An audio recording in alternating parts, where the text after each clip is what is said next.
Ella, Northampton, May 19, 2008. Before the sun had set and the children had come back home, Ella placed a bookmark in the manuscript and put sweet blasphemy aside. Curious about the man who had written this novel, she went online and googled A.Z. Zahara, wondering what would pop up but not expecting much. To her surprise, a personal blog appeared. The colors on the page were predominantly amethyst and turquoise, and on the top of the page a male figure with a long white skirt whirled slowly, having never seen a whirling dervish before. Ella took a careful look at the picture. The blog was titled An Eggshell Named Life, and beneath it there was a poem with the same title. Let us choose one another as companions. Let us sit at each other's feet. Inwardly, we have many harmonies. Think not that what we are only what we see. The page was full of postcards from cities and sites all around the world. Underneath each postcard, there were comments about the particular place. It was while reading these that Ella came across three pieces of information that immediately drew her attention. First, that the A in Aziz Zahara stood for Aziz. Second, that Aziz regarded himself as a Sufi. Third, that at the moment he was traveling somewhere in Guatemala. In another section, there were samples of the photo he had taken. Most were portraits of people of all colors and stripes. Despite their stark differences, they resembled one another in one curious respect. All the people in all the portraits had something visibly missing. For some, the missing element was a simple thing, like an earring, a shoe, or a button, while for others it was much more substantial, like a tooth, a finger, or something a leg. Underneath the photos it read, no matter who we are or where we live, deep inside we all feel incomplete. It's like we have lost something and need to get it back. Just what that something is, most of us never find out, and of those who do, even fewer manage to go out and look for it. Ella scrolled up and down the web page, clicked on every postcard to enlarge it, and read every comment Aziz had made. At the bottom of the page there was an email address, azizzahara@gmail.com, which she wrote down on a piece of paper. Next to that she found a poem by Rumi. Choose love, love, without the sweet life of love. Living is a burden, as you have seen. It was while reading this poem that a most peculiar thought flashed across her mind. For a fleeting moment, it felt as if everything Aziz Z. Zahara included in his blog, the pictures, the comments, the quotations, and the poems, were written for her eyes only. It was a strange and slightly supercilious thought, but one that made perfect sense to her.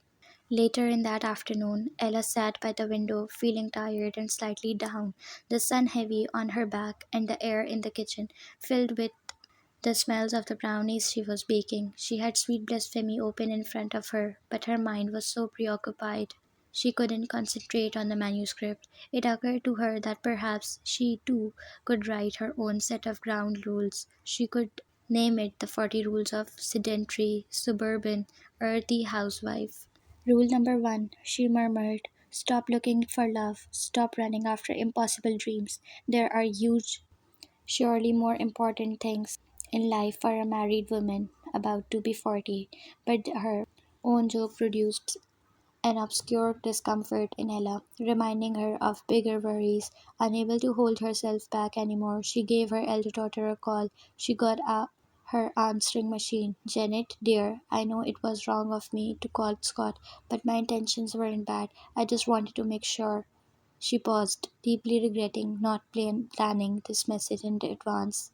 She could hear the soft rustle of the answering machine recording in the background. It made her nervous to think that the tape was rolling and time was running short.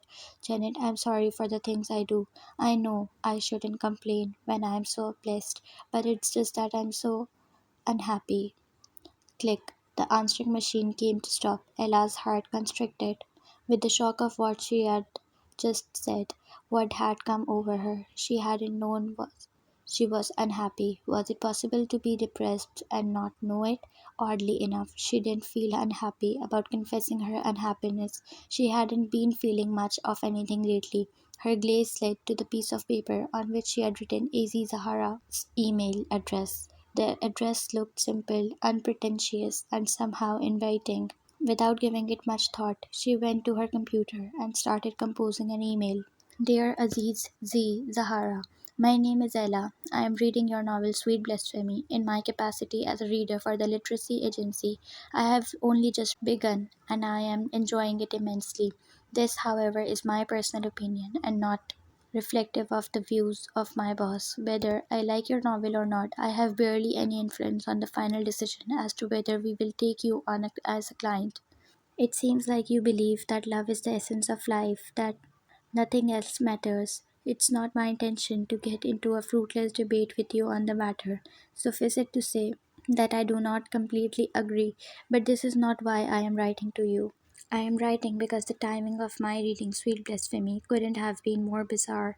Currently, I am trying to persuade my elder daughter not to marry so young. The day before, I asked her boyfriend to call off their marriage plans. Now my daughter hates me and refuses to talk to me. I have a feeling you two would get along well, as you seem to have a very similar views on love.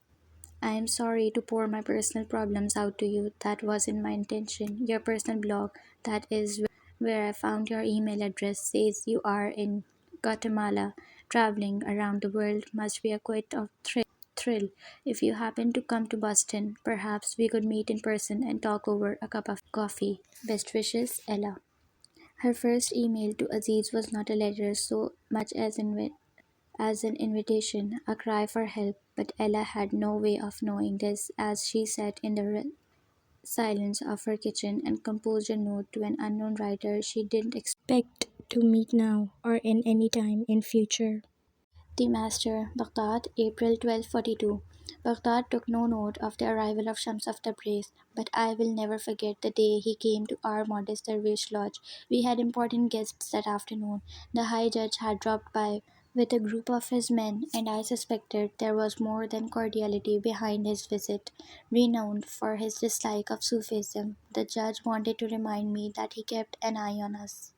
Just as he kept an eye on all the Sufis in the area, the judge was an ambitious man. He had a broad face, a sagging belly, and short, stubby fingers, each with a precious ring. He had to stop eating so much, but I suspected that nobody had the courage to tell him, not even his doctor. Coming from a long line of religious scholars, he was one of the most influential men in the area.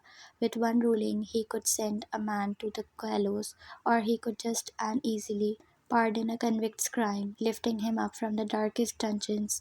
Always dressed in fur coats and expensive garments, he carried himself with the grandeur of someone who was sure of his authority.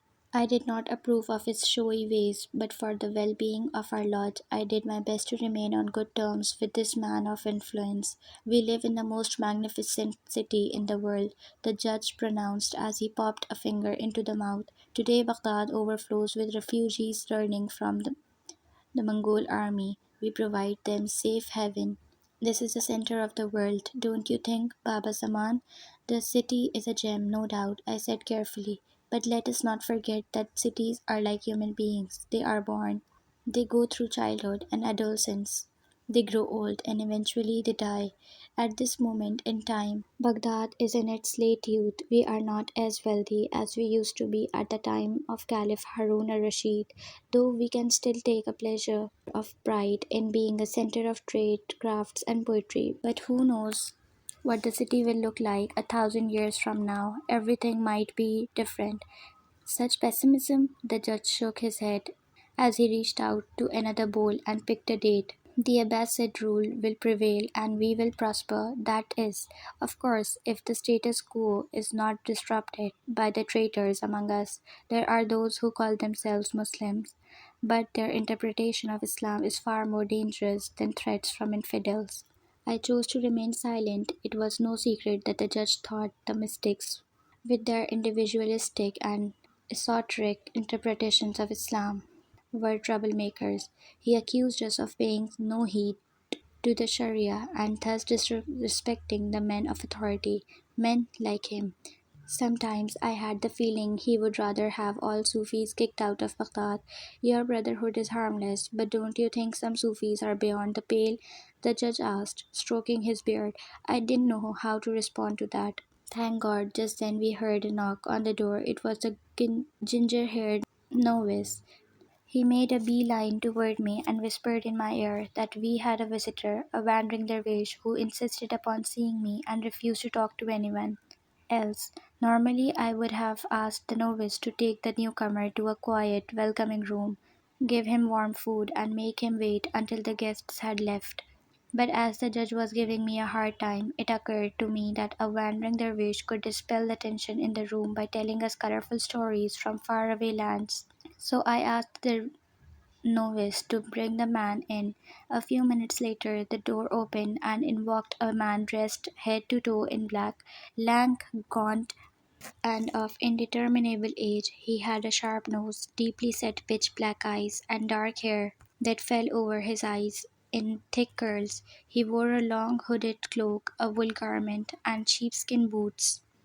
There were a number of charms around his neck. He held a wooden bowl in his hand of the sort that mendicant dervishes carry to overcome their personal vanity and hubris. By accepting the charity of others, I realized that here was a man who did not pay much attention to the judgments of society.